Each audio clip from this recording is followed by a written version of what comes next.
Hi all you lash lovers, today I am walking you through a tutorial on how I do my hybrid doll eye mapping lash extensions.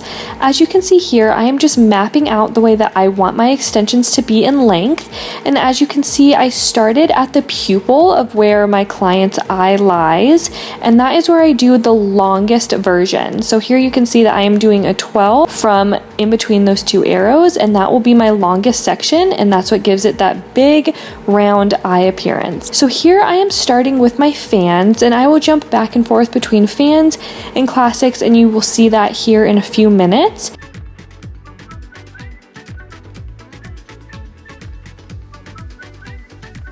As you can see, I am using the pinch technique for my fans. This is a super easy and fast technique, and I really love it. It gives that perfect fanned out appearance.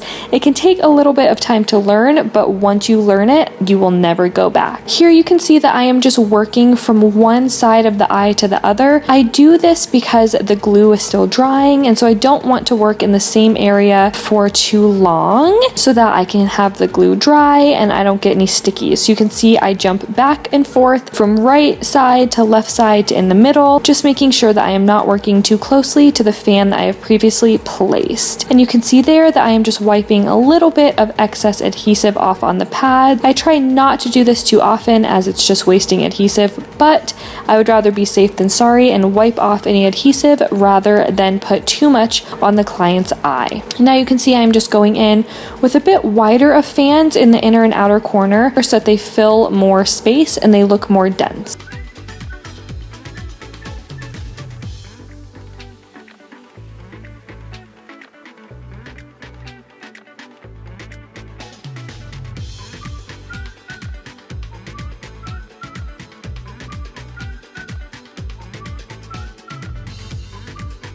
Here you can see I am just going at a different angle, showing you how I'm using our fanning glue cup, and I can just wipe the fan through the grooves, and that helps take off that excess adhesive so I'm not having to wipe it on the pad as often. Here you can see I'm just isolating one lash really well, brushing through them periodically to make sure there's no stickies.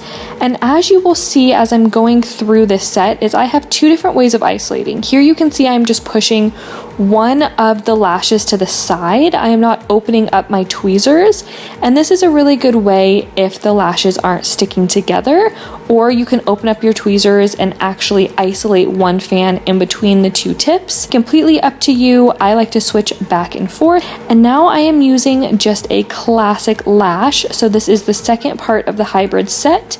So I will go through, fill as much as I can with a classic lash, and then I also go through at the very end, which I did not film, and I add some more volumes so that I really have that 1-to-1 ratio. Here you can see that I have big gaps in between my volumes, and so I do go through and fill that at the very end. So here I will just speed through this. You can watch me lash away a little bit with these classics, and we will jump back into it in a second.